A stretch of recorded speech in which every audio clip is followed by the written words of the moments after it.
የዮሐንስን ወንጌል ነው እየተማማርን ያለነው። እግዚአብሔር ረድቶን ቁጥር 1 እና ቁጥር 2ን ተማምረን ጨርሰናል። ዮሐንስ በእነዚህ ሁለት ቁጥሮች ውስጥ አጽንኦት ሰጥቶ የሚያስተምረው የቃልን ወይም የሎጎስን አምላካዊ ባህሪ ነው፣ መለኮትነቱን ነው። መሬት በረገጠ መልኩ በእነዚህ ሁለት ቁጥሮች ውስጥ እጅግ በታጨቁ ቁም ነገሮች ያስተማረን። በዚህ ወንጌል የኢየሱስ የማንነቱ ትምህርት የሚጀምረው ከላይ ካለው ከአምላካዊ ባህሪው እንጂ ከታች ካለው ከሰውነት ባህሪው አይደለም።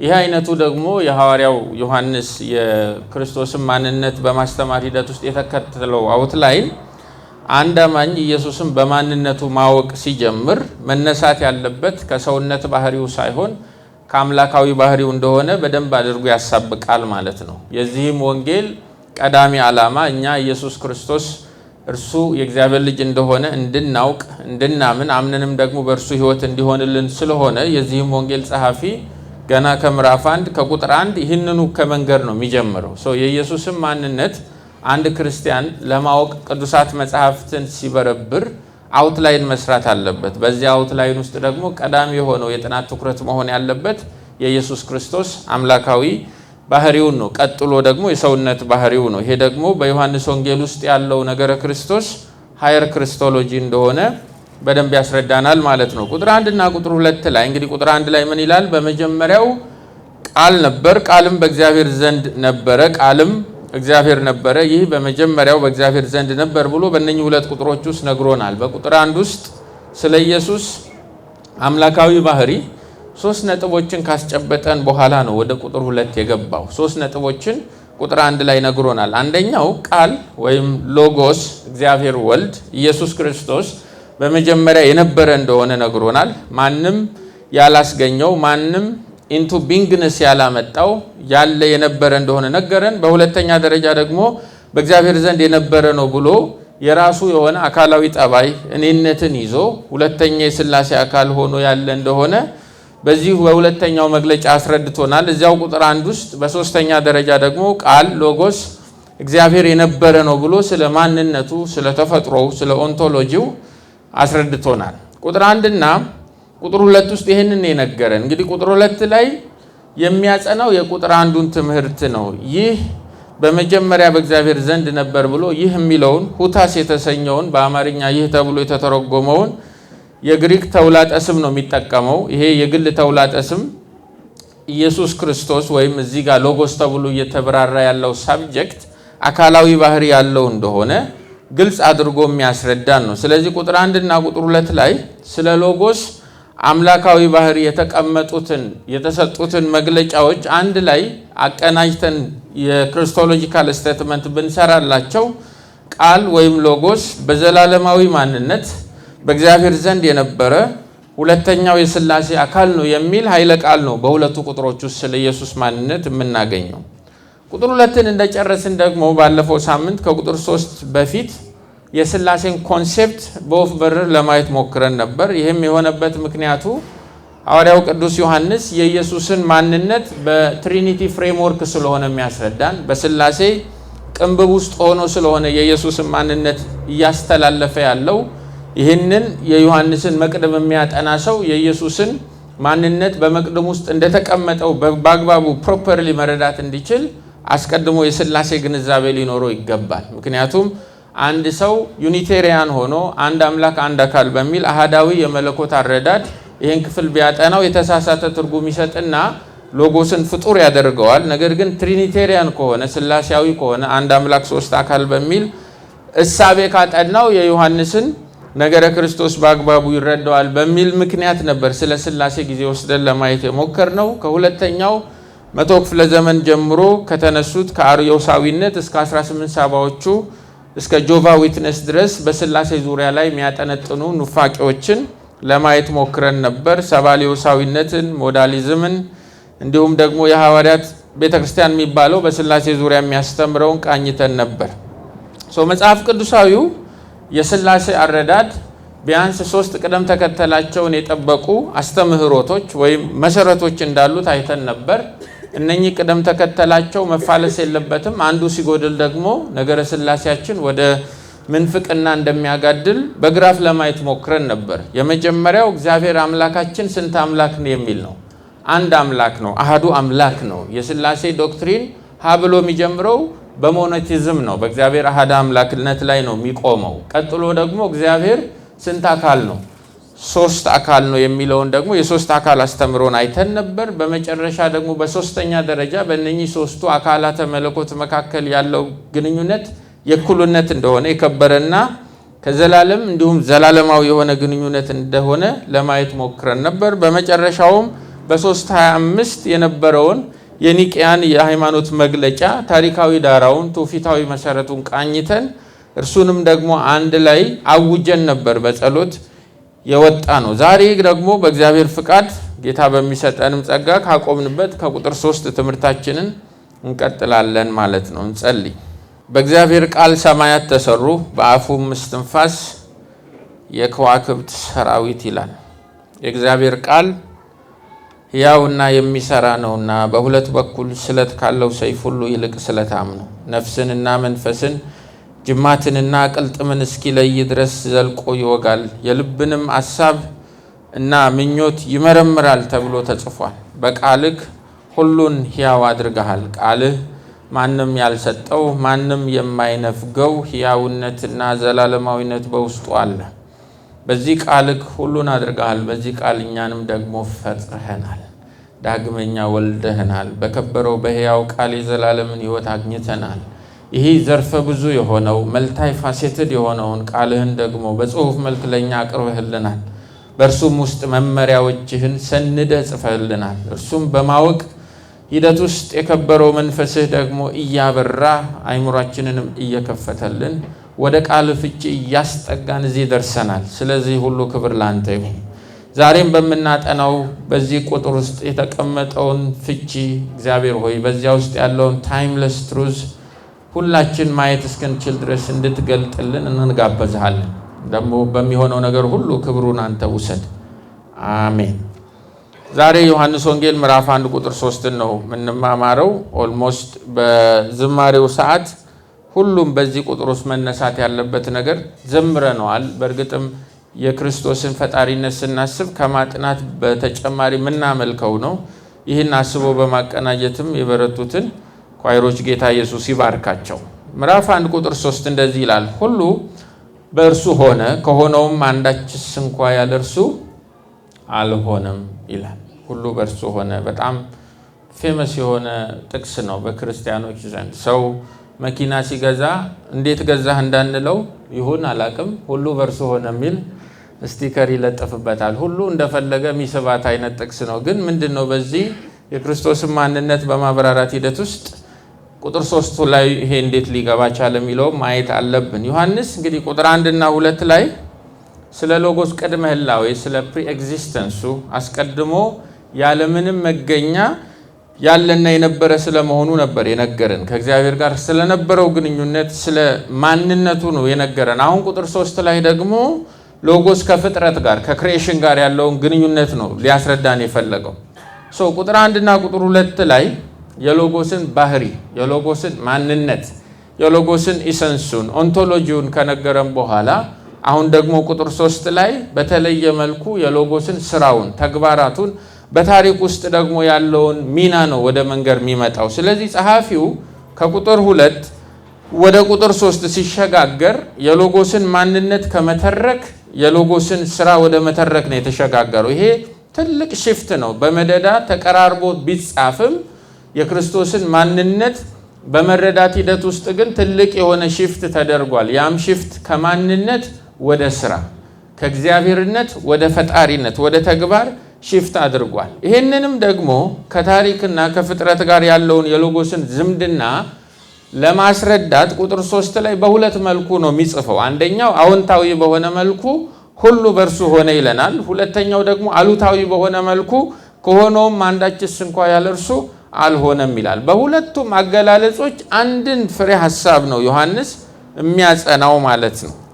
ሁለቱንም ከፋፍለን እንዳጻጻፋቸው በቅደም ተከተል ለማየት እንሞክር። የመጀመሪያው ዮሐንስ ምዕራፍ 1 ቁጥር 3 በቅንፍ ሀ ብላችሁ ሁሉ በእርሱ ሆነ የሚለውን ሁሉ በእርሱ ሆነ። ዮሐንስ እዚህ ጋር ሁሉ ሲል የሚታየውንም የማይታየውንም ጭምር ነው። ከዘፍጥረት 1 ጀምሮ ታሪኩ የተጻፈውን ፍጥረትም ከዘፍጥረት 1 አስቀድሞም ደግሞ የነበረውን ፍጥረት በሙሉ እያሰበ ነው ሁሉ የሚለው ማለት ነው።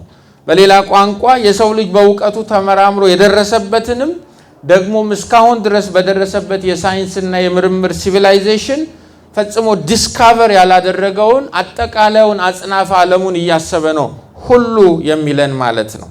ስለዚህ ሁሉ የሚለው ቃል የሚታየውንም የሚታየውንም ቁሳካል የሆነውንም ቁሳካል ያልሆነውንም በምድርም ያለውን በመንፈሳዊም ያለውን ፍጥረታት በሙሉ ከግምት ያስገባ ቃል ድንበሩ በዛ ልክ የሰፋ እንደሆነ አስበን ነው ይሄ ሁሉ በእርሱ ሆነ የሚለውን ስለ ሎጎስ ስራ የተነገረው ማንበብ ያለብን። ነህምያ ምዕራፍ 9 ቁጥር 6 ላይ ነህምያ ምዕራፍ 9 ቁጥር 6 ላይ አንተ ብቻ እግዚአብሔር ነህ፣ ሰማዩንና የሰማያት ሰማይን ሰራዊታቸውንም ሁሉ ምድርንና በእርሷ ላይ ያሉትን ሁሉ ባህሮችንና በእነርሱ ውስጥ ያለውን ሁሉ ፈጥረሃል፣ ሁሉንም ሕያው አድርገኸዋል፣ የሰማዩም ሰራዊት ለአንተ ይሰግዳሉ ይላል። ነህምያ ምዕራፍ 9 ቁጥር 6 ላይ 2 ጊዜ ተደጋግሞ የሰማያት ሰማይን ሰራዊታቸውን ይላል።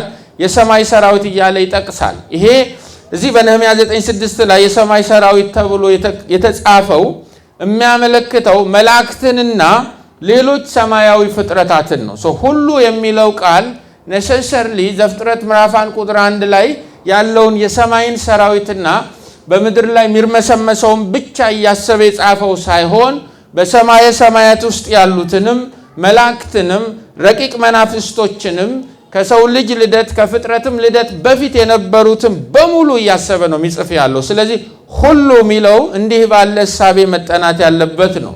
ቀጥሎ የሚመጣው በእርሱ የሚለው ቃል ነው። ሁሉ በእርሱ ሆነ። እዚህ ጋር በእርሱ የሚለው ቦታ ላይ ቃል የሚለውን መክተት እንችላለን፣ ሎጎስ የሚለውን ማስገባት እንችላለን። ሁሉ በሎጎስ ሆነ እያለ ነው ዮሐንስ።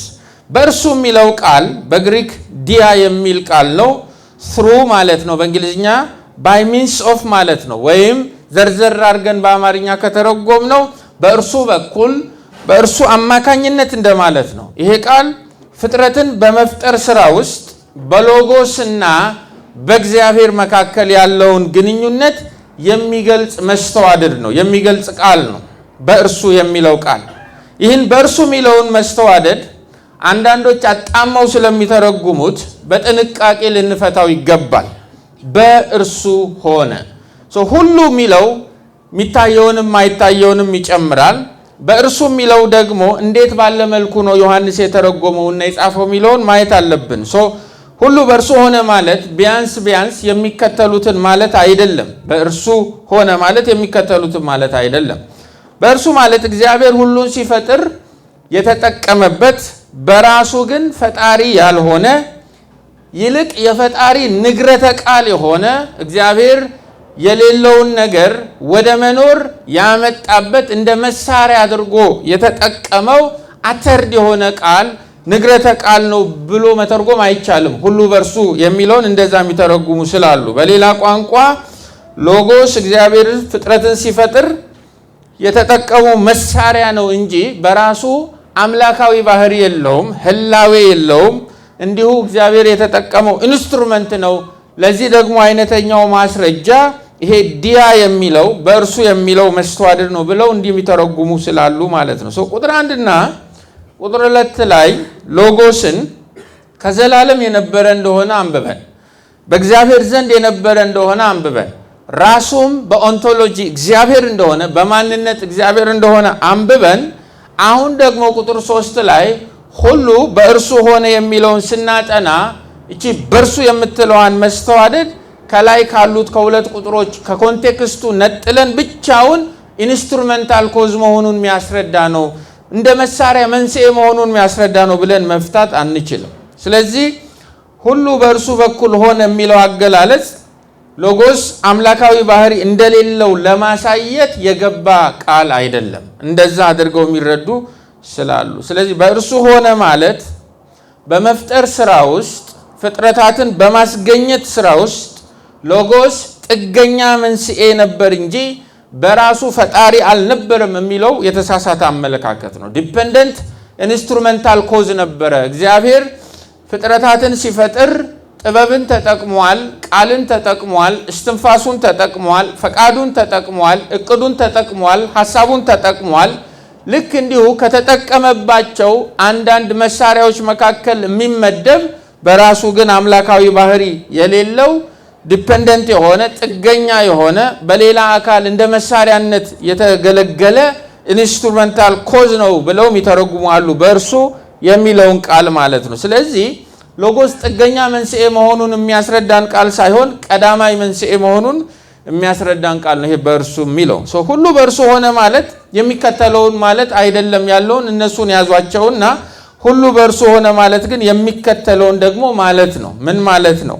ይሄ ቃል ይሄ በእርሱ ሆነ የሚባለው ቃል ይሄ መስተዋደድ ፍጥረትን ካለመኖር ወደ መኖር በማምጣት ስራ ውስጥ ያለውን የሎጎስን አይተኬ ሚና የሚያስረዳ ቃል ነው። ማንም ያንን ቦታ ሸፍኖ እርሱ ፍጥረትን እንዳስገኘ ሊያስገኝ አይችልም የሚል ኃይለ ቃል ነው በውስጡ ያለው። ሁሉ ነገር ካለመኖር ወደ መኖር የመጣው በሎጎስ ነው፣ በወልድ ነው አይነት ፍቺ ነው ሊይዝ የሚገባው። ስለዚህ ሁሉ በእርሱ ሆነ ማለት ትርጉሙ ሎጎስ ወይም ቃል ወይም ወልድ በኋላ እርሱ በስም የሚጠራው ጌታችን ኢየሱስ ክርስቶስ አምላካዊ ባህሪውን ሳይለቅ አጽናፈ ዓለሙ የተፈጠረበት ብቸኛው አይተኬ መንገድ ወይም ኤክስክሉሲቭ ኤጀንት ነው ብለን መተርጎም እንችላለን። ትክክለኛው ፍቺ ያ ስለሆነ የወልድን የኤጀንሲ ሮል ወይም የመካከለኝነትና የመንገድ የመሆንን ሚና የሚያሳይ ቃል ነው እንጂ አምላካዊ ባህሪ የሌለው መሳሪያ መሆኑን የሚያሳይ ቃል አይደለም።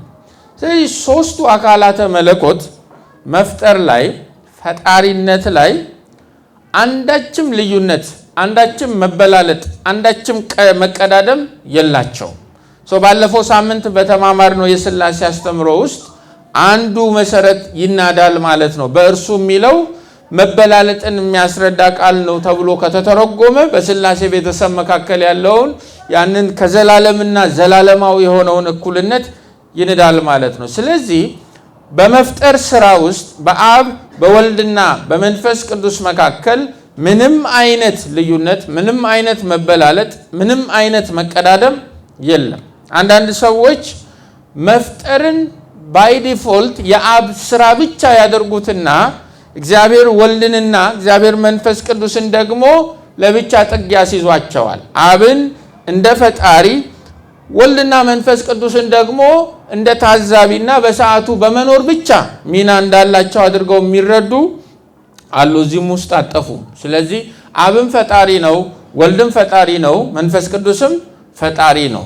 በፈጣሪነት ጉዳይ ላይ ሶስቱ አካላት ቅንጣት ታክል ልዩነት ሊሰጣቸው አይገባም። ይሄ ማለት ግን ሶስት ፈጣሪዎች አሉ ማለት አይደለም። ያለው አንድ ፈጣሪ ነው፣ እርሱም ስሙ እግዚአብሔር ነው። እኛ ግን ትሪኒቴሪያን ስለሆንን እግዚአብሔር በፈጣሪነት ስንት አምላክ እንላለን?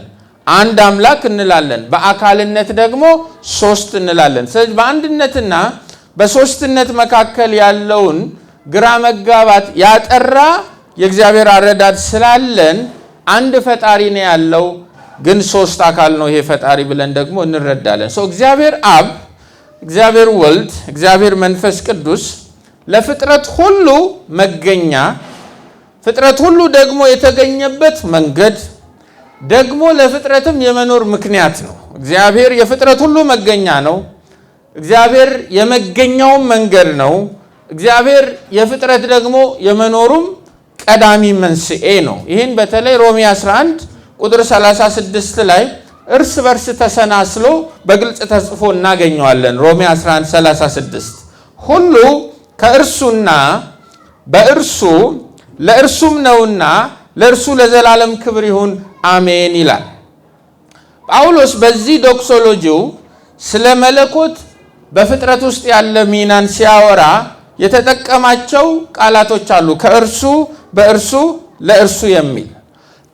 ስለዚህ ሁሉም ነገር የሚታየውም የማይታየውም ዲስካቨር ያደረግነውም እስካሁንም ተሰውሮብን ያለው ሁሉ ነገር የሆነው ከማን ነው? ከእርሱ ነው። የሆነውም ደግሞ በማን ነው? በእርሱ ነው። የሆነው ደግሞ ለማ ዓላማና ክብር ነው?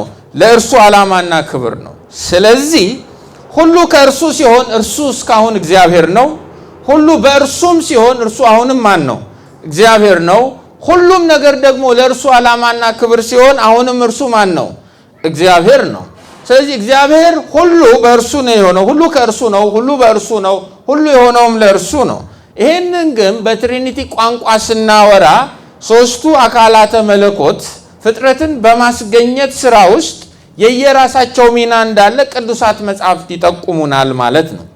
ፍጥረትን ለአሃዱ አምላክ ለእግዚአብሔር የምንሰጠው የእግዚአብሔር ኢተወራሲ ባህሪ ነው፣ ነን ሼረብል የሆነ አትሪቢዩቱ ነው። ነገር ግን ስለ ሥላሴ ከሆነ የምናወራው፣ ስለ ሶስቱ አካላተ መለኮት ከሆነ የምናወራው ፍጥረትን በማስገኘት ስራ ውስጥ ሶስቱም የየራሳቸው የሚብራሩበት የግብር አውድ አለ ማለት ነው። ፍጥረትን ካለመኖር ወደ መኖር በማምጣት የፈጣሪነት ስራ ውስጥ የሶስቱ አካላት ሚና ምን ነበር የሚለውን ጥያቄ መመለስ አለብን። በዚያ ቅንብብ ነው ሁሉ በእርሱ ሆነ የሚለው መብራራት ያለበት። የምትጽፉ አንደኛው ስለ አብ ነው። ፍጥረትን በማስገኘት ስራ ውስጥ እግዚአብሔር አብ ዋናው ጀማሪ ነው። ዋናው ማለት ደግሞ ብቸኛው ማለት አይደለም። ዋናው ማለት ደግሞ ሰቦርዲኔሽኒዝምን ማስተጋባትም አይደለም። እኩልነትም በናደ ሃይራርኪካል በሆነ መንገድ የተቀመጠ ቃል አይደለም። ዘፍጥረት 1:1 እግዚአብሔር በመጀመሪያ ሰማይና ምድርን ፈጠረ ብሎ ነው የሚናገረው።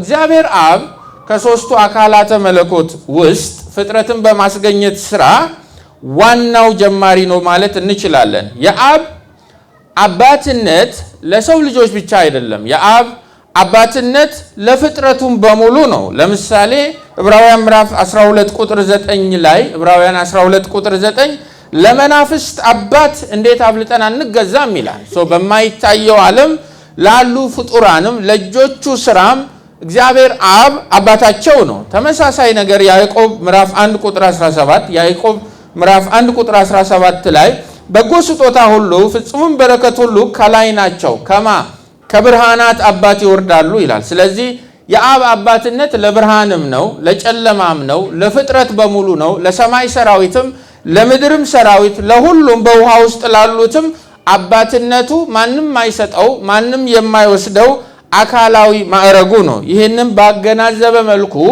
ፍጥረትን በማስገኘት ስራ ውስጥ እግዚአብሔር አብ ዋናው ጀማሪ ነው እንላለን ማለት ነው። ስለዚህ ፍጥረትም ካለመኖር ወደ መኖር በመፍጠር የፈጣሪ ስራ ውስጥ የመጀመሪያው አካል እግዚአብሔር አብ የዋና ጀማሪነትና የአባትነት ሚና አለው። የአባትነት ግብር አለው። የዋና ጀማሪነትና የአባትነት ግብር አለው። ዮሐንስ ምዕራፍ 1 ቁጥር 3 ላይ ያለው ይሄ እያጠና ነው ያለው የሁሉ በእርሱ ሆነ ነገር ክርስቶሳዊ ትምህርት የአብን ዋና ጀማሪነትና የአብን በፍጥረታት ላይ ያለውን አባትነት ከግምት ያስገባ ትምህርት ነው። ስለዚህ ዮሐንስ ሁሉ ከእርሱ ሆነ ማለት ተስኖት አይደለም ስለ ሎጎስ ሲጽፍ፣ ወይም ሁሉ ለእርሱ ሆነ ማለትም ተስኖት አይደለም ስለ ሎጎስ ሲጽፍ። የሎጎስን ማንነት በትሪኒቲ ፍሬምወርክ ስለሆነ ገና ከጅምሩ ዮሐንስ እያብራራ ያለው በፍጥረት ስራ ውስጥ ሎጎስን ሲተርክ በእርሱ ሆነ የሚለው ቃል ከዘፍጥረት እስከ ራእይ ስለ እግዚአብሔር ወልድ በፍጥረት ውስጥ የተብራራውን በሙሉ ያገናዘበ ቋንቋ ነው። በጣም የሱን ኢንጂኒዊቲ የሚያሳይ ነው፣ በዚህ ቃላትን ክራፍት አድርጎ በመስራት ውስጥ ማለት ነው። ስለዚህ ፍጥረትን በማስገኘት ስራ ውስጥ የመጀመሪያው አካል እግዚአብሔር አብ የዋና ጀማሪነትና የምን ሚና አለው? የአባትነት ሚና አለው። እርሱ በደንብ ሊሰመርበት ይገባል። በሁለተኛ ደረጃ በፍጥረት አገልግሎት ውስጥ ፍጥረትን ካለመኖር ወደ መኖር በማምጣት ስራ ውስጥ የወልድን ሚና ደግሞ ስናጠና ፍጥረትን በማስገኘት ስራ ውስጥ እግዚአብሔር ወልድ የእግዚአብሔር አብን እቅድና ዓላማ የሚያስፈጽም ብቸኛው መንገድ ነው። አስፈጻሚ የሆነ ብቸኛው መንገድ ነው።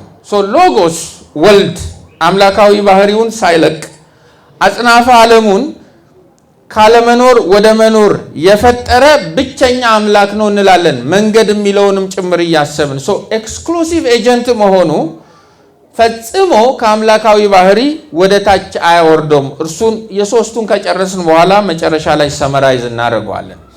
ዮሐንስ ቁጥር 3 ላይ የተጠቀመውን ተመሳሳይ ቋንቋ ጳውሎስም በቆላስይስ ምዕራፍ 1 ቁጥር 16 ላይ ስለ ሎጎስ ይጠቀማል፣ ስለ እግዚአብሔር ወልድ ይጠቀማል። ቆላስይስ ምዕራፍ 1 ቁጥር 16 ሁሉ ነገር በእርሱ ተፈጥሯል ይላል። በእርሱ ተፈጥሯል። በሰማይና በምድር ያሉ የሚታዩና የማይታዩ ዙፋናት ቢሆኑ ወይም ኃይላት፣ ገዦች ቢሆኑ ወይም ባለስልጣናት፣ ሁሉም ነገር በእርሱና ለእርሱ ተፈጥሯል። እርሱ ከሁሉ በፊት ነው፣ ሁሉም ነገር በአንድ ላይ ተያይዞ የጸናው በእርሱ ነው ይለናል። ስለዚህ ይሄ በእርሱ የሚለው አገላለጽ፣ ይሄ መስተዋድድ የሥላሴን ኮንሴፕት ለሚቀበል ሰው የተጻፈ ነው። ወይም ትሪኒቴሪያን የሆነ ሰው ሲያነብ የሚገባው ነው። ዩኒቴሪያን የሆነ ሰው እያንዳንዱ በእርሱ የሚሉትን መስተዋደዶች እያቃመመ እንዲተረጉም ይገደዳል። ስለ ሥላሴ ያለው ቅድመ እሳቤ ለዚህ ነው በቁጥር 2 እና ቁጥር 3 መካከል ስለ ትሪኒቲ መወያየት ያስገደደን ማለት ነው። ቆላስይስ 1:16 ላይ ሁሉ የሆነው በእርሱ ነው ብሎ የሚጽፈው ስለ ኢየሱስ ክርስቶስ ነው። ፍጥረትን በማስገኘት ስራ ውስጥ እግዚአብሔር ወልድ የእግዚአብሔር አብን እቅድና ዓላማ የሚያስፈጽም ብቸኛ አይተኬ የሆነ ኤክስክሉሲቭ ኤጀንት ነው ማለት ነው። ተመሳሳይ ነገር የዕብራውያንም ጸሐፊ ምዕራፍ 1 ቁጥር 1 እና 2 ላይ ይጽፋል።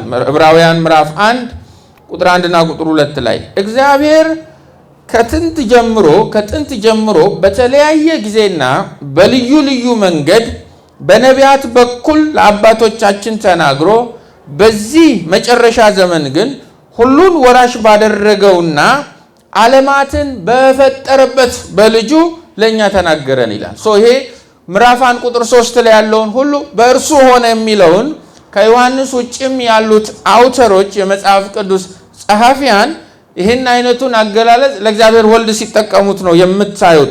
ዓለማትን በፈጠረበት በልጁ ይላል። አባት ዓለማትን የፈጠረው በልጁ ነው የሚለው ስቴትመንት ትሪኒቴሪያን ስቴትመንት ነው። ሶስቱን አካላት ያገናዘበ ሥላሴያዊ መግለጫ ነው ይሄ ቃል።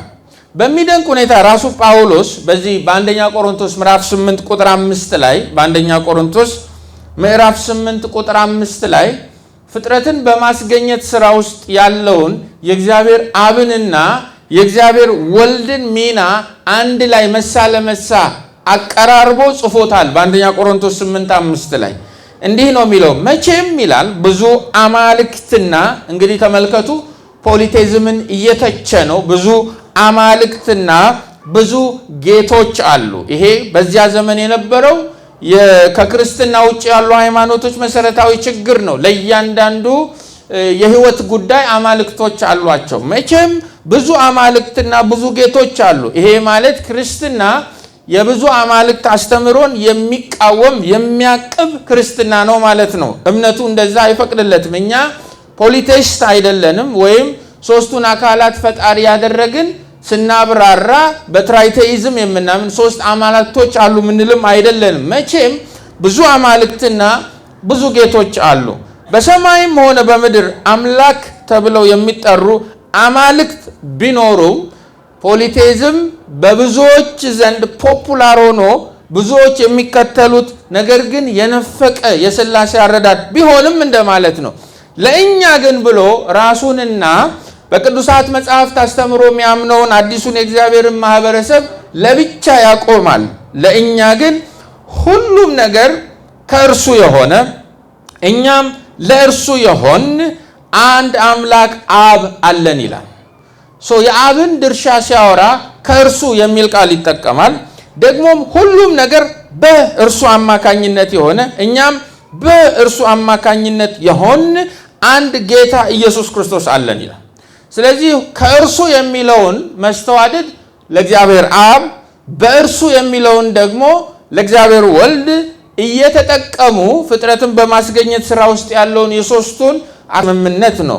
በዚህ ውስጥ አንዱ የምንረዳው የእግዚአብሔር ቃል ምን ያህል እርስ በርሱ የማይጣረስ ኢንፋሊብል እና ኢነረንት እንደሆነ መግቢያ ላይ ስናነብ የምናወራውን የቅዱሳት መጻሕፍትን አዋጅ የጠበቀ እንደሆነ እዚህ ውስጥ ምስክርነት ማግኘት እንችላለን። ስለዚህ ፍጥረትን በማስገኘት ስራ ውስጥ ሁለተኛው አካል ሎጎስ የኤጀንሲ ወይም የመካከለኝነት ግብር እንዳለው የሚያሳይ ቃል ነው። ዮሐንስ ምዕራፍ 1 ቁጥር 3 ማለት ነው። ዮሐንስ በዚህ በቁጥር 3 ላይ ሁሉ በእርሱ ሆነ ሲል፣ ሁሉ በቃል ሆነ፣ ሁሉ በሎጎስ ሆነ፣ ሁሉ በኢየሱስ ክርስቶስ ሆነ፣ በእግዚአብሔር ወልድ ሆነ ሲል፣ ብሉይ ኪዳን ደግሞ ተመሳሳይ የሆነን አገላለጽ ተጠቅሞ ሁሉ በሆክማ ሆነ፣ በጥበብ ሁሉ በዳቫር ሆነ፣ በእግዚአብሔር ቃል ብሎ ይነግረናል። በዕብራይስጥ ጥበብ ሆክማ፣ ዳቫር የእግዚአብሔር ቃል እንደሆነ የሎጎስን የአይሁዳውያንን ቅድመ እሳቤ ስናጠና ብሉይ ኪዳን ውስጥ ፈትሸን ነበር የምታስታውሱ ከሆነ።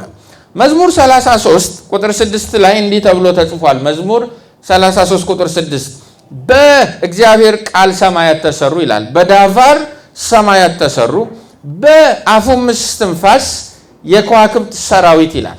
እግዚአብሔርን እና ቃሉን፣ እግዚአብሔርን እና እስትንፋሱን የሚነጣጥል የትኛውም ነገር እግዚአብሔር የነፈቀ ነው። እኛ እግዚአብሔርንና እስትንፋሱን እግዚአብሔርንና ቃሉን ነጣጥለን አንረዳም። የሆነ ሎጎስ ሬማ የሚል ቅዠት ስላለ ነው። በዚህ በብልጽግና ወንጌል አስተምሮ ሰውን ለማነቃቃት የሆነ ሬማ ተቀበሉ ይላል። ሬማ ምን እንደሆነ ዞር ብሎ ያላጠና አስተማሪ እንዲሁም ተማሪ በአዲስ ኪዳን ውስጥ በሎጎስ ቦታ ሬማ፣ በሬማ ቦታ ሎጎስ ተጽፎ ይገኛል። ሬማ ካልመጣላችሁ ክርስትናችሁ አደጋ ውስጥ ነው። እሺ ሬማ ፍለጋ እንውጣ፣ ሬማው የት ነው ያለው ስትሉ እኔ ጋር ነው ያለው ይላል ሰውየው። አንተ ከየት መጣ?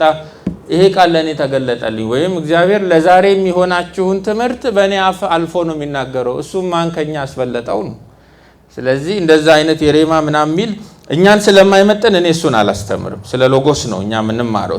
ብሉይ ኪዳን ውስጥ በእግዚአብሔር ቃል ብሎ ቅድም የጀመርነውን በእርሱ የሚለውን የዮሐንስንም የጳውሎስንም ስለ ወልድ ያለውን አገላለጽ ብሉይ ኪዳንም ያውቀዋል። ለምሳሌ መዝሙር 104 ቁጥር 24 ላይ መዝሙር 104 ቁጥር 24 ላይ እግዚአብሔር ሆይ ስራህ እንዴት ብዙ ነው፣ ሁሉን በጥበብ ሰራህ፣ በሆክማ ሰራህ ይላል። መዝሙር 33:6 ላይ በዳቫር ሰራ። መዝሙር 104 24 ላይ ደግሞ በጥበብ ሰራ፣ በሆክማ ሰራ ይላል። ምሳሌ 3:19 ላይ ምሳሌ 3:19 እግዚአብሔር በጥበብ ምድርን መሰረተ፣ በማስተዋልም ሰማያትን አጸና ይላል። አዲስ ኪዳን በብሉይ ኪዳን ውስጥ ተሰውሮ ነው ያለው። ብሉይ ኪዳን ደግሞ በአዲስ ኪዳን ውስጥ ተብራርቶ ነው ያለው። በእነኚህ የብሉይ ኪዳን ንባባት ውስጥ ጥበብ፣ ቃል፣ ሆክማ፣ ዳቫር እየተባለ እየተጠቀሰ ያለው ፍጥረትን በማስገኘት የፈጣሪነት ስራ ውስጥ ሚና ይዞ የምናገኘው ማን ነው ካልን በአዲስ ኪዳን ለዮሐንስ ሎጎስ ነው፣ ኢየሱስ ነው። ክብር ለስሙ ይሁን። ምሳሌ ምዕራፍ 8 ቁጥር 27 ላይ ይሄንን አይተናል። ምሳሌ 8:27 ላይ ሙሉ ምሳሌ 8 ስለ ጥበብ ነው። እቺ በምሳሌ 8 ላይ ፈምናይን በሆነ መንገድ የተብራራችው ጥበብ በአዲስ ኪዳን ውስጥ ማናት ብለን ስንፈትሽ ዮሐንስ ይሄንን ያርቅልናል፣ ያስተካክለዋል። 8:27 ምሳሌ እንደዚህ ይላል፣ ሰማያትን በዘረጋ ጊዜ ትላለች ጥበብ፣ በውቅያኖስ ላይ የአድማስ ምልክት ባደረገ ጊዜ እኔ እዚያ ነበርኩ ይላል። በመጀመሪያው ቃል ነበር፣ ቃልም በማ ዘንድ ነበር፣ በእግዚአብሔር ዘንድ ነበርኩ። እዚህ ምሳሌ 8 ላይ ደግሞ ጥበብ በውቅያኖስ ላይ የአድማስ ምልክት ባደረገ ጊዜ እኔ ብላ ፐርሶኒፋይድ ሆና ጥበብ አካላዊ እኔነትን ተጎናጽፋ በዚያ ነበርኩ እዚያ ነበርኩ ትላለች። ደመናትን በላይ ባጸና ጊዜ፣ የውቅያኖስን ምንጮች በመሰረተ ጊዜ፣ ለባህር ድንበርን በከለለ ጊዜ፣ ውሆችም የእርሱን ትእዛዝ እንዳያልፉ የምድርን መሰረቶች ወሰን ባበጀ ጊዜ፣ በዚያን ጊዜ ከጎኑ ዋና ባለሙያ ነበርኩ ትላለች። ፕሮስቶንቴኦን የሚለው ከአምላክ አጠገብ ያለ ያንን ኮኤግዚስተንስ ያንን ኮኢተርናል የሆነውን በአብና በልጅ መካከል ያለውን ህብረት በደንብ የሚያሳብቅ ቋንቋ እዚህ ምሳሌ 8 ላይ ተጽፎ እናገኛለን። ሁልጊዜ በፊቱ ሐሴት እያደረግኩ ዕለት ዕለት በደስታ ሞላ ነበር ትላለች ጥበብ። ስለዚህ ሁሉ በእርሱ ሆነ ማለት ብቻውን ነጥለን የምናጠናው ሳይሆን በትሪኒቲ ፍሬምወርክ ውስጥ የምናጠናው ነው። ፍጥረትን በማስገኘት ስራ ውስጥ የአብ ሚና አለ፣ የወልድ ሚና አለ። ሁሉ ከእርሱ ሆነ አብን እናስባለን፣ ሁሉ በእርሱ ሆነ ወልድን እናስባለን። እንዲህ ባለ ቋንቋ ብዙ ስለሚጻፍ ማለት። በሶስተኛ ደረጃ ፍጥረትን በማስገኘት ስራ ውስጥ የእግዚአብሔር መንፈስ ቅዱስ ሚናም ደግሞ በግልጽ ተጽፏል። በሁለቱም ኪዳናት ውስጥ ፍጥረትን በማስገኘት ስራ ውስጥ እግዚአብሔር መንፈስ ቅዱስ አብ በወልድ አማካኝነት ለፈጠራቸው ፍጥረታት ሕይወትን የሚሰጥ ነው። መንፈስ ቅዱስ አብ በወልድ አማካኝነት ለፈጠራቸው ፍጥረታት ሕይወትን የሚሰጠው የሥላሴ አካል እግዚአብሔር መንፈስ ቅዱስ ነው። ይህንን ደግሞ ለምሳሌ በመዝሙር 104 ቁጥር 30 ላይ መዝሙር 104 ቁጥር 30 ላይ ተጽፎ እናገኛለን። መንፈስህን ስትልክ እነርሱ ይፈጠራሉ፣ የምድርም ገጽታ ታድሳለህ የሚል ቃል አለ። ስለዚህ አብ በወልድ አማካኝነት ለፈጠራቸው ፍጥረታት ሕይወትን የሚሰጣቸው ሕይወትንም እየሰጠ ሰስቴን የሚያደርጋቸው የአጽናፈ ዓለሙ ሰስቴነር ሶስተኛው የሥላሴ አካል እግዚአብሔር መንፈስ ቅዱስ ነው። ኢዮብም በምዕራፍ 33 ቁጥር 4 ላይ ኢዮብ 33 ቁጥር 4 ላይ ይሄንኑ ነገር ኮንፈርም ያደርግልናል። ኢዮብ 33 4 የእግዚአብሔር መንፈስ ፈጥሮኛል፣ ሁሉን የሚችለውም አምላክ እስትንፋስ ሕይወት ሰጥቶኛል ይላል። በፍጥረት አገልግሎት ውስጥ ፍጥረትን በማስገኘት የፈጣሪነት ስራ ውስጥ አብ፣ ወልድ፣ መንፈስ ቅዱስ ከነዚህ ከሶስቱ አካላት ውጪ ማንም ሚና ሲኖረው አናይም። ስለዚህ ሁሉ በእርሱ ሆነ የሚለው አገላለጽ እንዲህ ባለ ኮንቴክስት ውስጥ ሲብራራ ለሁላችን በግልጽ ይታየናል ብዬ ተስፋ አደርጋለሁ። እግዚአብሔር አብ እንግዲህ እዚህ ጋር ማስተዋል ያለብን ልንወስደው የሚገባው ጥንቃቄ እግዚአብሔር አብ የሁሉ ነገር መገኛና ዋናው ጀማሪ ስንል ወይም ፍጥረትን በማስገኘት አገልግሎት ውስጥ የዋና ጀማሪነትና የአባትነት ግብር አለው ስንል ይሄ ግብሩ ይሄ የተጎናጸፈው አባታዊ ባህሪው በሥላሴ ኮንቴክስት ውስጥ ከወልድና ከመንፈስ ቅዱስ የበለጠ አምላክ አያደርገው። እደግመዋለሁ። እግዚአብሔር አብ ፍጥረትን በማስገኘት ስራ ውስጥ የዋና ጀማሪነትና የአባትነትን ግብር መውሰዱ ይህንን አባታዊ ባህሪ መላበሱ በሥላሴ ውስጥ ካሉት ከእግዚአብሔር ወልድና ከእግዚአብሔር መንፈስ ቅዱስ በበለጠ መልኩ አምላክ አያደርገውም። ልክ እንዲሁም ደግሞ እግዚአብሔር ወልድ አብ የጀመረውን ሁሉ የጀመረው በእርሱ በኩል መሆኑ የሆነው ሁሉ የሆነው በወልድ በኩል መሆኑ ወልድን በምንም አይነት ስሌት ከአብ ያነሰ አያደርገውም።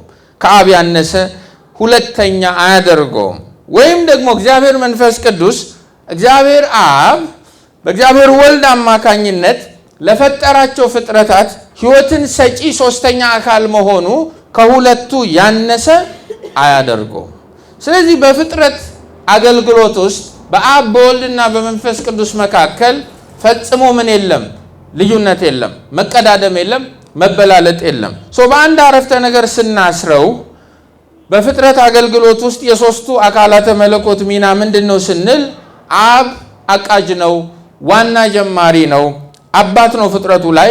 ወልድ ደግሞ ሁሉ ነገር የታቀደው ሁሉ ነገር በእርሱ ነው የሆነው። እርሱ ኤክስክሉሲቭ ኤጀንት ነው። በእርሱ በኩል ነው ነገሮች ሁሉ ካለመሆን ወደ መሆን የመጡት። መንፈስ ቅዱስ ደግሞ እግዚአብሔር አብ በእግዚአብሔር ወልድ በኩል ወደ ፍጥረት ያመጣቸውን በሙሉ ሕይወት የሚሰጣቸው እርሱ ነው እንላለን። በዚህ የፍጥረትን አመጣጥ በሚናገር ትሪኒቴሪያን ስቴትመንት ውስጥ ዮሐንስ በተለየ መልኩ ግን ትኩረት ማድረግ የፈለገው አብም ላይ አይደለም፣ መንፈስ ቅዱስ ላይም አይደለም፣ ወልድ ላይ ነው።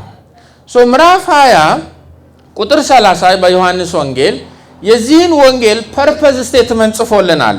የዓላማ መግለጫውን ግልጽ አድርጓል። ጌታችን በደቀ መዛሙርቱ ፊት ያደረጋቸው እኔ በዚህ ወንጌል ያልጻፍኳቸው በርካታ ተአምራዊ ምልክቶች አሉ። የጻፍኩትንም የጻፍኩላችሁ ለአንድ ግልጽ ለሆነ ዓላማ ነው። እርሱም እናንተ በቀኑ መጨረሻ ይህን ወንጌል አንብባችሁ ስትጨርሱ አንድ የእምነት ማማ ላይ እንድትደርሱ አንድ ክሪስቶሎጂካል አርቲክል እንድትይዙልኝ ነው። ምንድነው እርሱም ካላችሁ ይሄ ኢየሱስ በቤተልሔም ይሁዳ የተወለደው ኢየሱስ በስጋ በሰዎች መካከል የተመላለሰው ኢየሱስ ከተለያዩ ሰዎች ጋራ ከኃጢአተኞች ጋራ ከዓይነ ስውራን ጋራ ባህሉ በማይፈቅደው መልክ ከሴቶች ጋራ የተለየ ኮንቨርሴሽን ዲስኮርስ ሲያደርግ በዚህ ወንጌል የምታነቡት ኢየሱስ ፈጣሪ ነው እያለን ነው። ክብር ለስሙ ይሁን።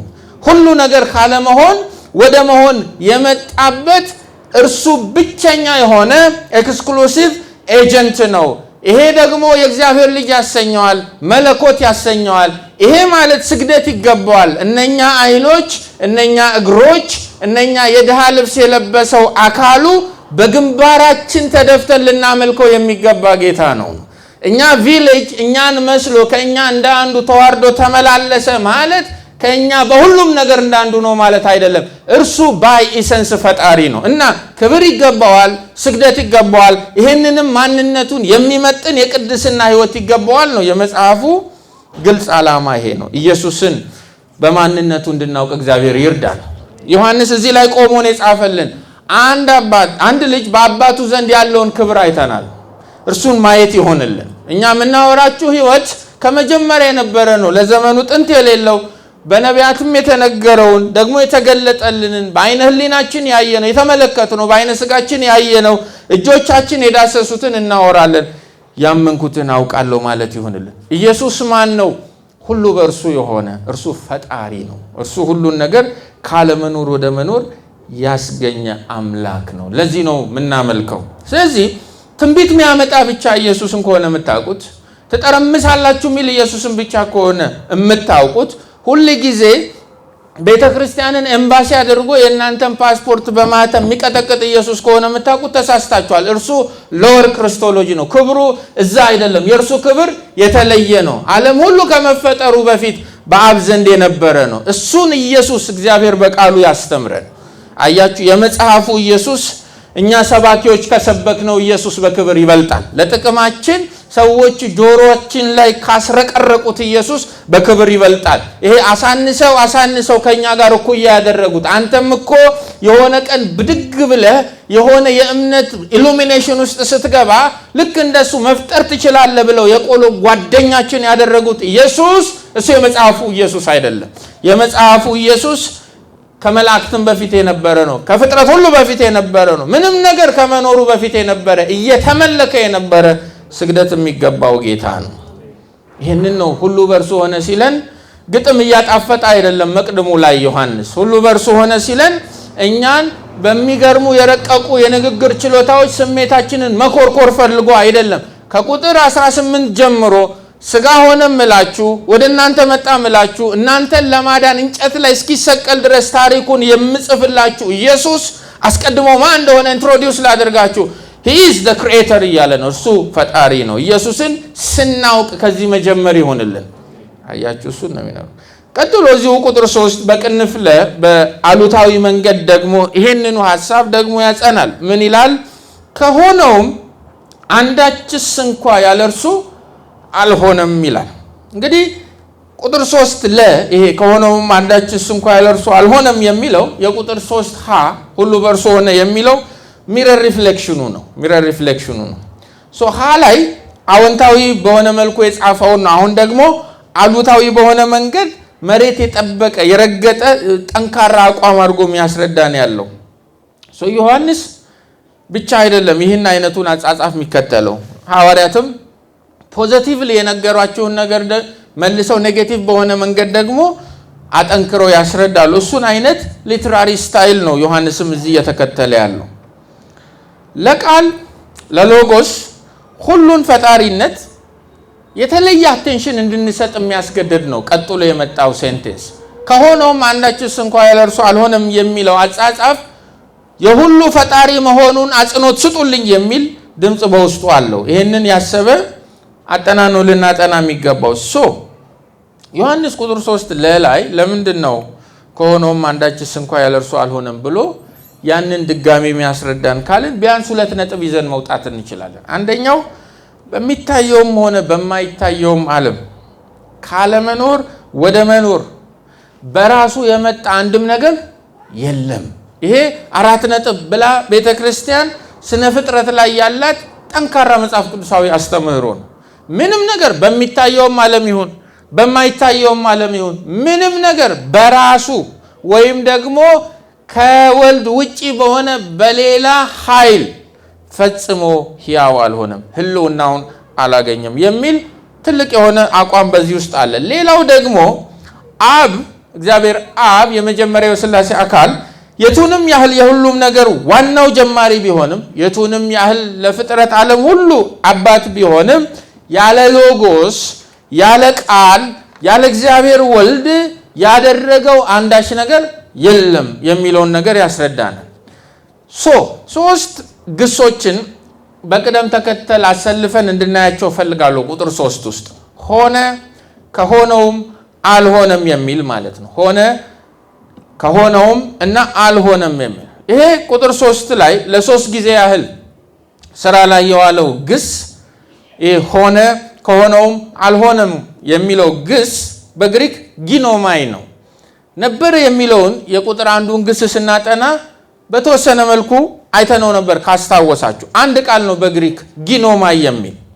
ቁጥር 1 እና ቁጥር 2 ላይ ስለ ሎጎስ በተሰጠው ናሬሽን ደግሞ ስራ ላይ የዋለ ሌላ ግስ አለ፣ ነበረ የሚል ግስ።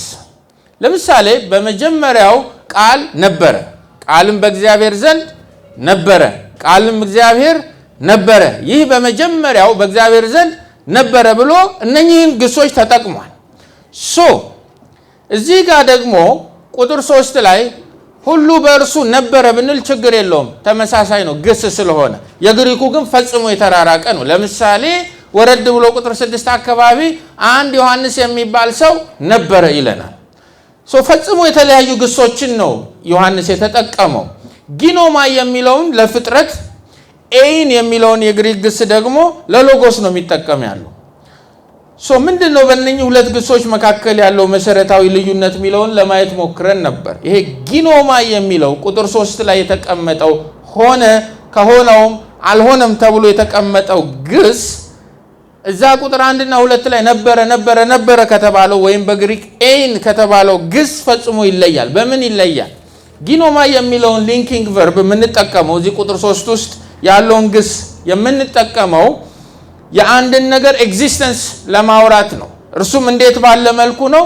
ካለመኖር ወደ መኖር የመጣን ነገር መገኛ ያለውን ነገር ለማብራራት ስንፈልግ ጊኖማይ የሚለውን ግስ እንጠቀማለን። ለምሳሌ to come into existence ማለት ነው፣ begin to be ማለት ነው፣ receive being to be made ማለት ነው። በአማርኛ ህልውናን መቀበል፣ ካለመሆን ወደ መሆን መምጣት፣ መኖርን መጀመር፣ ፍጡር መሆን ማለት ነው።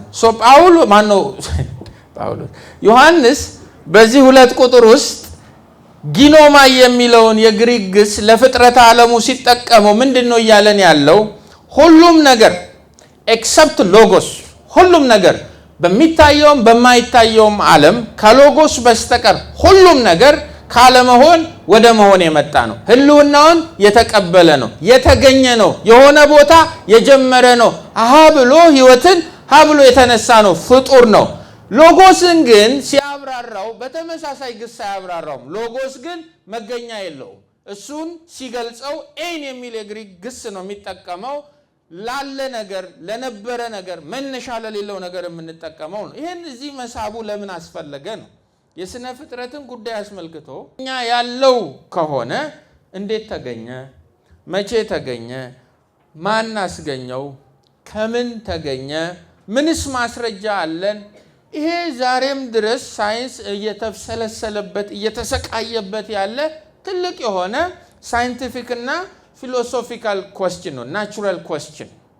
ሳይንስ የፍጥረት ዓለምን ኦሪጂን ሲያጠና ቁጭ ብሎ ሪሰርች የሚሰራው ናቹራል ፕሮሰስን ነው፣ የተፈጥሮ ሂደትን ነው፣ ዑደትን ነው የሚያጠናው። እዚህ ጋር ግን ዮሐንስ ለስቶይክ ፈላስፎች በነ ሂራቅሊተስ ሎጎስ ለሚያምኑ ሰዎች እንካችሁ ትክክለኛ የሆነው የሎጎስ አስተምሮ እያላቸው ነው። አጽናፈ ዓለሙን የፈጠረው ይሄ ሎጎስ ነው። እንዴት ነው የፈጠረው የሚለው ደግሞ ጥያቄ ብዙ ጥናት እንድናደርግ ይጋብዘናል ብዬ አስባለሁ። ሁሉንም ነገር ሲፈጥር ከምንድን ነው ሎጎስ የፈጠረው ብሎ አንድ ሳይንቲስት ቢጠይቀን ወይም አንድ ክርስቲያን ነገር ግን ኢቮሉሽኒስት የሆነ አማኝ መሃላችን ቁጭ ብሎ እግዚአብሔር ወልድ ሎጎስ እኮ ሁሉንም ነገር ሲፈጥረው የፈጠረው ከባዶ ነገር አይደለም፣ ቀድሞ የነበረ የሆነ ነገር ነበረ እርሱ ላይ ተመስርቶ ፈጠረ ቢል ወይም ደግሞ ሁሉንም ነገር በቅጽበት አልፈጠረውም።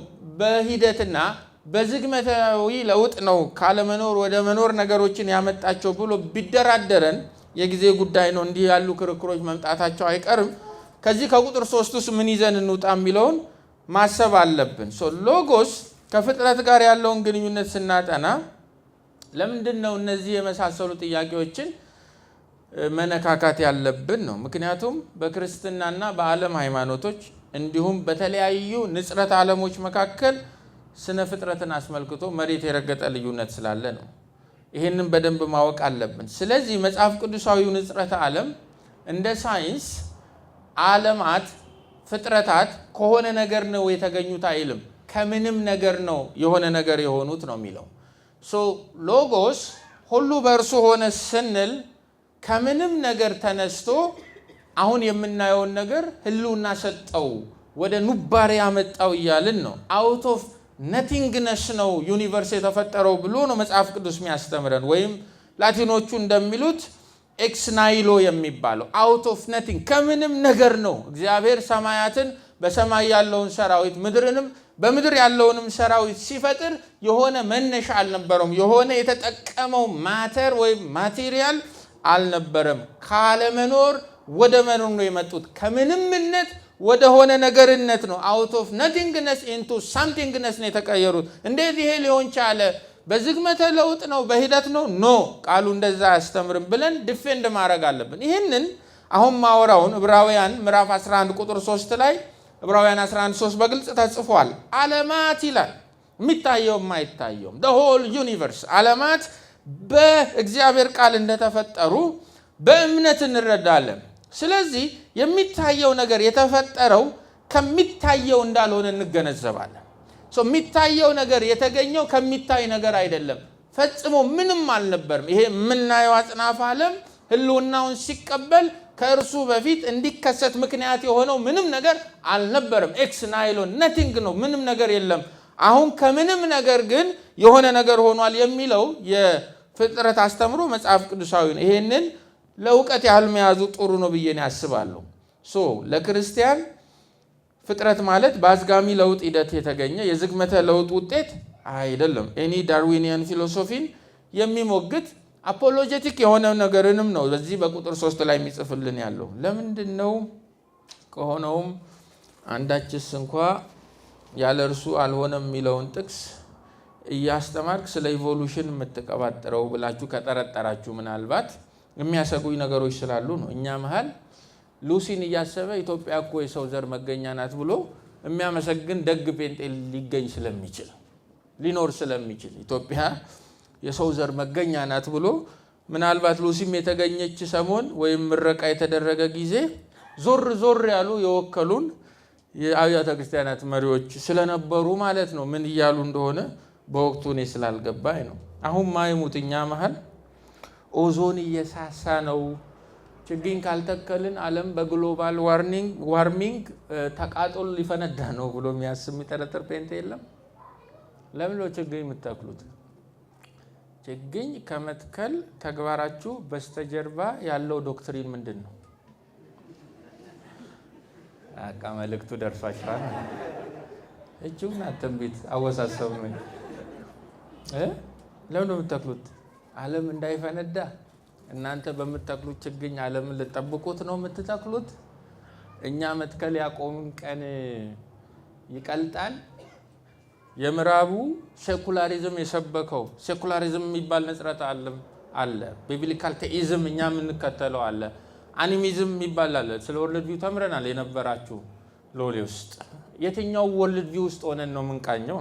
እኛ እኮ ትምህርት ቤት ሄደን የዩኒቨርስን ኦሪጂን በጂኦግራፊ በሉት በፊዚክስ ቁጭ ብለን ተምረን እንመጣለን። ከዛሬ 13 ቢሊዮን ዓመት በፊት የሆነ ቀላጭ የሆነ እሳት የሆነ ነገር ነበር። ከዛ በዝግመተ ለውጥ እየቀዘቀዘ የማተር ፎርሜሽን መጣ የሚል የቢግ ባንግ ቲዮሪን ጭልጥ አድርገን መተን ደግሞ የምንከራከረው ነገር አለ። ተገናኝተን ስለ ቢግ ባንግ ቲዮሪ እንዲህ ነው እንዲያ የምንለው ነገር መንፈሳዊነታችን ሞለጭ አድርገን ረስተን ጀማሪ ሚጢጥዬ ሳይንቲስት የምንሆነው ነገር አለ። እኛ ክርስቲያኖች የሆነ ሱፐር ኮንቲኔንት ፓንጊያ የሚባል ነበረ። ከዛ የሆነ ዘመን ላይ እንዲህ ሆነ ሎሬጂያ ሆነ ግጥም ተፈተን 10 ከ10 አምጥተን ተፎካክረን እንደውም ክላስ ውስጥ እጅ አንስተን እንዲህ ነው የሆነው ብለን ተነጋግረን ከሰኞ እስከ ዓርብ ቸክለን ጨርሰን ነው እሁድ እንመጣና ሰማይን የሰራ እንላለን። ድንቆች ነን። ፈጽሞ ማይጣጣሙ ነገሮች እጅ ለእጅ የሚጨባበጡበት ትከሻ የማን ነው ካላችሁ የሀበሻ ትከሻ። ፈጽሞ ጠላት የሆኑ ቪዎች እርስ በርስ ፈጽሞ ማይገናኙ አመለካከቶች እጅ ለእጅ የሚጨባበጡበት አእምሮ አይ ችግር የለም። እዛ ጋር በቃ እንዴት ነው ዓለም እንዴት እንደፈጠረ ታውቃለህ እንዴ ተረ ያደርግላቸዋል። ቸርች ስንገናኝ እግዚአብሔር እኮ ሰማይን የሰራው ይላል። ጾታችሁን ለዩ።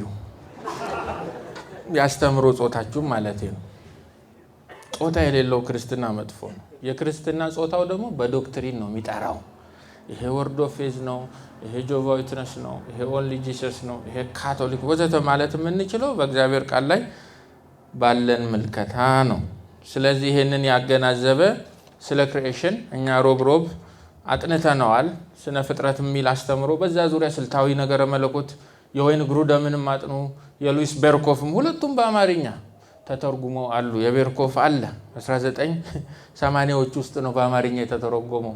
ቸርች መጽሐፍ መደርደሪያ ውስጥ አታጡትም። ስባችሁ አንብቧቸው። እዚያ ውስጥ እነዚህን ነገሮች በተመለከተ እየመጣ ያለውን ሳይንሳዊ ሙግት መከራከር የምትችሉባቸውን መጽሐፍ ምክሮች ታገኛላችሁ። መክብብ ምዕራፍ 1 ቁጥር 13 ላይ መክብብ 1:13 ላይ ከሰማይም በታች የተደረገውን ሁሉ በጥበብ እፈልግና እመረምር ዘንድ ልቤን አተጋው፣ እግዚአብሔር ይደክሙባት ዘንድ ይህችን ለሰው ልጆች የሰጠ ክፉ ጥረት ናት ይላል። ልፉ ብሎ የሰጣቸው ክፉ ጥረት ናት። እመረምር ዘንድ በጥበብ ተጋው። እስከ ዛሬም ያልጨረሱት ለዛ ይሆናል። አንድ ጥሩ መጽሐፍ ልጠቁማችሁ። ሄንሪ ሻፈር የሚባል ሰው የጻፈው ነው። በቅርቡ ነው እኔም ሰው ጠቁሞኝ ያገኘሁት። አንብቤ ያልጨረስኩትም ግን ኢንትረስቲንግ ነው። ክርስቲያን ሳይንቲስት ነው። ክርስቲያን ነው ደግሞ የሳይንስ ኬሚስት ነው፣ ተመራማሪ ነው። ምን ይላል የመጽሐፉ ርዕስ? ክርስቲያኒቲ ኤንድ ሳይንስ ኮንፍሊክት ኦር ኮሄረንስ ይላል። ክርስትናና ሳይንስ እየተጋጩ ነው ወይስ ስምምነት መሀላቸው አለ የሚለውን ለማስረዳት ይሞክራል። ምሁር ናቸው፣ በህይወት ያሉ ሰው ናቸው። እኔ ፍሪ ፒዲኤፍ ታገኛላችሁ። እዚያ ላይ የአይዛክ ኒውተንን አንድ ንግግር ይጽፋሉ እሳቸው። አይዛክ ኒውተን የተናገረው ምን ይላል? ይህ እጅግ ውብ የሆነው ፀሐይ ይላል አይዛክ ኒውተን፣ ይስሐቅ ኒውተን።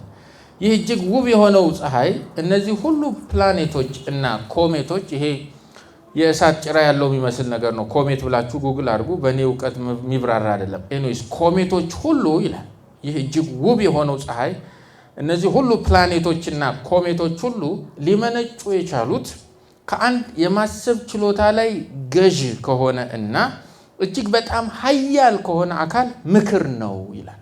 ይህን ኢንተሊጀንት ቢንግ የሚለውን እርሱ እንዲህና እንዲያ ብሎ ፈጽሞ ወደ እምነት አምጥቶ አያብራራው።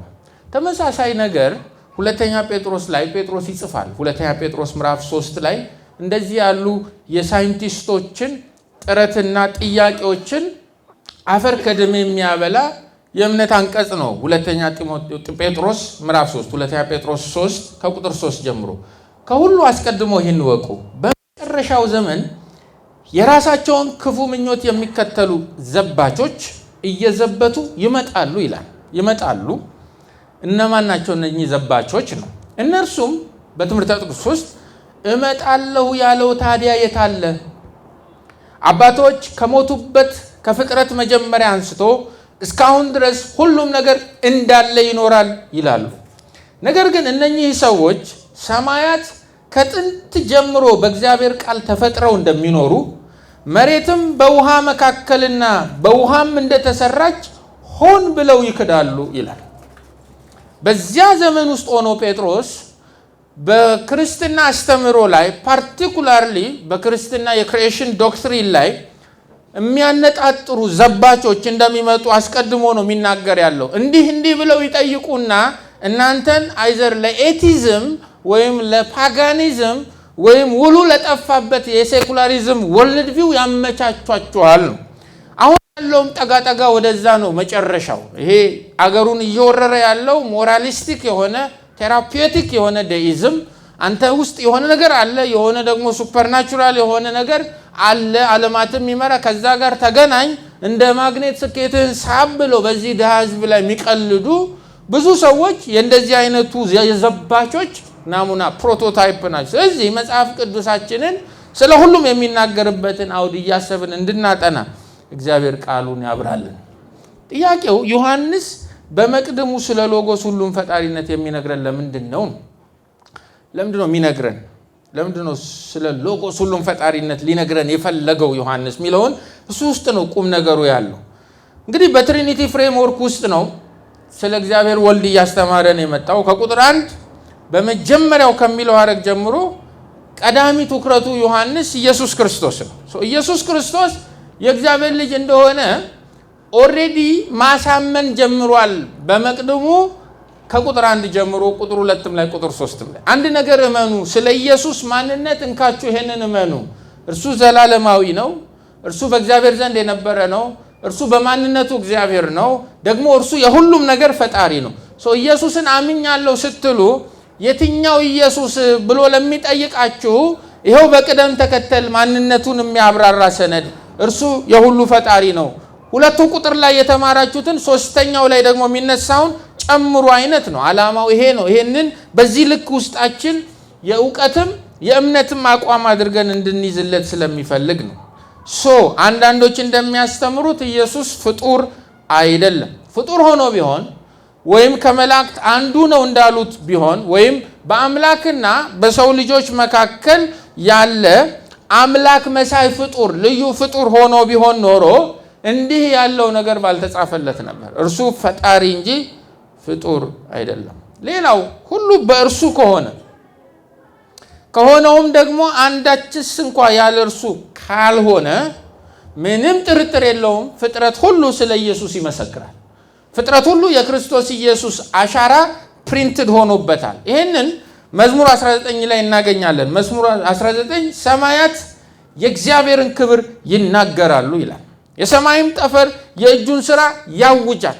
በጣም ቦልድሊ ሰው ሁሉ ፈጽሞ አልሰማሁም ብሎ መካድ እስካይችል ድረስ የእግዚአብሔር ኔቸር ስለ እግዚአብሔር የሚያውጀው አዋጅ ያለው ነው። ቀን ለሌላው ቀን ይናገራል፣ ሌሊትም ለሌሊት እውቀትን ይገልጣል። ንግግር የለም፣ ቃል የለም፣ ድምፃቸው በጆሮ የሚሰማ አይደለም። ያም ሆኖ ድምፃቸው ወደ ምድር ሁሉ ቃላቸውም እስከ ምድር ዳርቻ ይወጣል ይላል።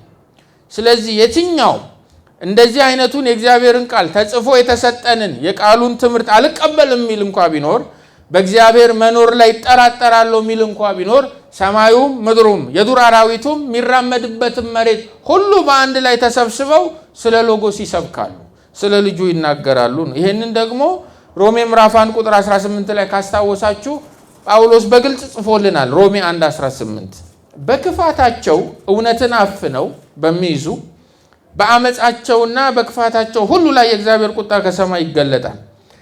ስለ እግዚአብሔር ሊታወቅ የሚቻለው ለእነርሱ ግልጽ ነው። ስለ እግዚአብሔር አላቅም ማለት አይችልም አንድ ኤቲስት። ኤቲዝም ክደት ነው፣ ወይም በሳይንስ ፍልስፍና የመጽሐፍ ቅዱስን እግዚአብሔር ሕልውና መጠራጠር ክህደት ነው እንጂ እውነትን ካለማወቅ የሚመነጭ መሳሳት አይደለም።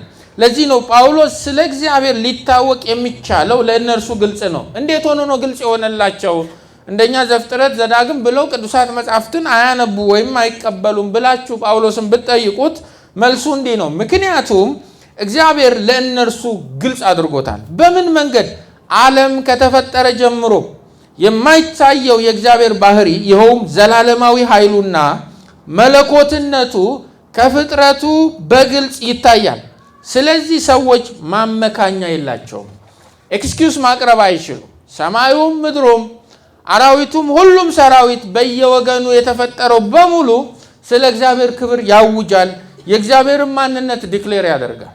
ስለዚህ ስነ መለኮታውያን ይሄንን ታሳቢ ያደርገው ስለ እግዚአብሔር ያለውን ጥናት ወይም ስለ እግዚአብሔር ለሰዎች ያለው መገለጥ በሁለት ቦታ ይከፍሉታል። አንደኛው ስፔሻል ሪቪሌሽን ነው፣ ሁለተኛው ጀነራል ሪቪሌሽን ነው። ወይም በስፔሻል ሪቪሌሽን ስንል እግዚአብሔር ማንነቱን፣ እቅዱን፣ ዓላማውን፣ ባህሪውን፣ መመሪያዎቹን በእነኚህ በ66ቱ መጽሐፍ ገልጦልናል ማለታችን ነው። ይሄ የእግዚአብሔር ልዩ መገለጣችን ነው። አንድ ሰው ግን እነኚህ ልዩ መገለጦች የሉኝም ስለ እግዚአብሔር፣ ስለዚህ ስለ እግዚአብሔር ማወቅ አልችልም ብሎ ማመካኛ እንዳያቀርብ፣ ኤክስኪዩስ እንዳያቀርብ ስለ እግዚአብሔር የሆነው እውነት የተገለጠው በእነኚህ መጽሐፍት ብቻ አይደለም።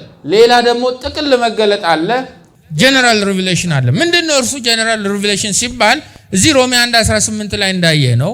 አሁንም ዮሐንስ 1:3 ላይ ለመግባት እንደሞከር ነው የእግዚአብሔርን ክብር ሰማያት ያውጃል ነው። ፍጥረት ዓለም ሁሉ ማንነቱን ይናገራል።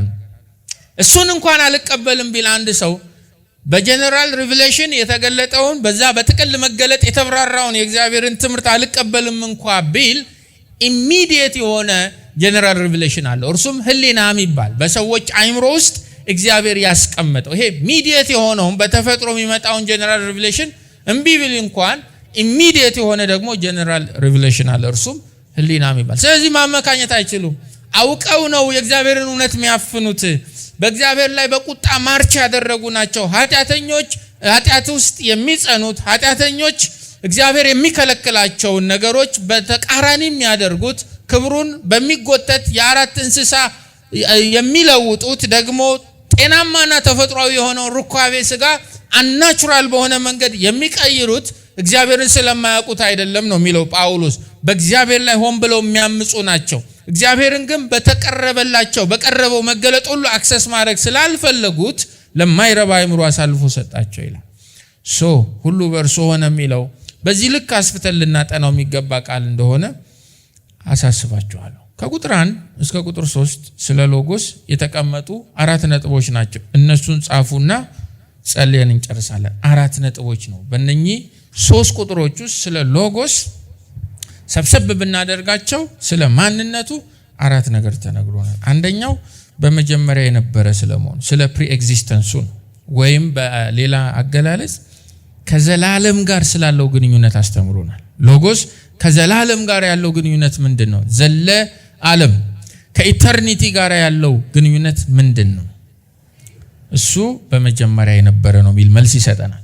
ሁለተኛ ስለ ሎጎስ ሲያስተምረን በእግዚአብሔር ዘንድ የነበረ መሆኑን ነበር የነገረን። ስለ ኮኤግዚስተንስ ወይም ከእግዚአብሔር ጋር ስላለው ግንኙነት ነው ያስተማረን። ሎጎስ በሁለተኛ ደረጃ ከእግዚአብሔር ጋር ያለው ግንኙነት ምን ይባላል፣ እንዴት ይገለጣል ሲባል ኮኤግዚስተንስ ነው። ሳይቀዳደምና ሳይበላለጥ ከእግዚአብሔር ጋር የነበረ ነው የሚል ነው የሰጠን። አንደኛው ከዘላለም ጋር ስላለው ግንኙነት ነው። ዘላለም ከሚባለው ከዛ ታይምለስ ኢተርኒቲ ጋራ ምንድነው ያለው ግንኙነት ሲባል እርሱ በመጀመሪያ የነበረ ነው። ከእግዚአብሔርስ ጋር ያለው ግንኙነት ምንድነው ሲባል ደግሞ ኮኤግዚስተንስ ነው፣ በእግዚአብሔር ዘንድ የነበረ ነው የሚል ነው የሰጠን። በሶስተኛ ደረጃ ደግሞ ከራሱ ጋር ስላለው ግንኙነት ነው። እርሱ ከራሱ ጋር ያለው ግንኙነት ሲጠና ከተፈጥሮ ጋር፣ ከባህሪው ጋር፣ ከማንነቱ ጋር፣ ከኦንቶሎጂው ጋር ያለውን ግንኙነት ስናጠና ማን ነው ኢሰንሱ ማን ነው የሚለውን ጥያቄ ነው የመለሰልን። እግዚአብሔር ነበረ ብሎ ነው የመለሰልን። ስለዚህ ከዘላለም ጋር ስለነበረው ግንኙነት፣ ከእግዚአብሔር ጋር ስለነበረው ግንኙነት፣ በሶስተኛ ደረጃ ደግሞ ከራሱ ጋር ስለነበረው ግንኙነት ነው ያስተማረን። አሁን ቁጥር 3 ላይ ደግሞ በአራተኛ ደረጃ ስለማንነቱ የጨመረልን ከፍጥረት ጋር ስላለው ግንኙነት ነው። ከፍጥረትስ ጋር ከክሪኤሽንስ ጋር ምን አይነት ግንኙነት ነው ሎጎስ ያለው? ሁሉ የሆነው በእርሱ ነው። ስለዚህ በመጀመሪያ የነበረ ነው። ከዘላለም ጋር ያለውን ግንኙነት ስናጠና መገኛ የለውም። በእግዚአብሔር ዘንድ የነበረ ነው። ከእግዚአብሔር ጋር ያለውን ግንኙነት ስናጠና ሳይቀደም፣ ሳይቀድም፣ ሳይበልጥ፣ ሳይበለጥ ኮኤግዚስተንት ሆኖ በጋድሄድ ውስጥ ሁለተኛ የሥላሴ አካል ሆኖ ይኖር ነበር ነው። ከራሱ ጋር ያለውን ግንኙነት ስናጠና እርሱ በኢሰንሱ፣ እርሱ በባህሪው፣ እርሱ በተፈጥሮ፣ እርሱ በኦንቶሎጂ አምላክ ነው፣ እግዚአብሔር ነው። ከክሪኤሽን ጋር ያለውን ግንኙነት፣ ከፍጥረት ዓለሙ ጋር ያለውን ግንኙነት ደግሞ ስናጠና ፍጥረት ዓለሙ ካለመኖር ወደ መኖር የመጣው በማን ነው? በእርሱ ነው። ስለዚህ በእነኚህ 3 ቁጥሮች ውስጥ እነኚህ 4 ስቴትመንቶች ስለ ሎጎስ ምንነት ተጽፈውልናል ማለት ነው። እኛም ይሄንን እያሰብን ኢየሱስን እንዲህ ባለ ክብርና ማዕረግ እንድናመልከው እንድንገዛለት እግዚአብሔር ጸጋውን ያብዛልን። እንጸልይ። እግዚአብሔር ልጁን ሰጥቶናል ስንል ከልጁ ያገኘናቸውን መንፈሳዊና ምድራዊ ጥቅሞች ብቻ ማሰብ የለብንም። እግዚአብሔርን በማንነቱ ማምለክ ይሆንልን፣ በማንነቱ መስገድ ይሆንልን። እርሱ ብቻ ታላቅ ነው። ታላስቸገርኳችሁ ቆመን ጥቂት ደቂቃ እንደው ጸሎት ሲባል ጊዜ ብንሰጥኔ ደስ ይለኛል። ጥቂት ደቂቃ አንተ አምላክ ነህ ያላችሁ አመስግኑት። በውስጣችሁ በልባችሁ ለዚህ ለእግዚአብሔር ልጅ ተገቢውን አምላካዊ ክብርና ምስጋና ውዳሴን በሚሰጥ ልብ ሆነን እንድናመሰግነው ጋብዛችኋለሁ።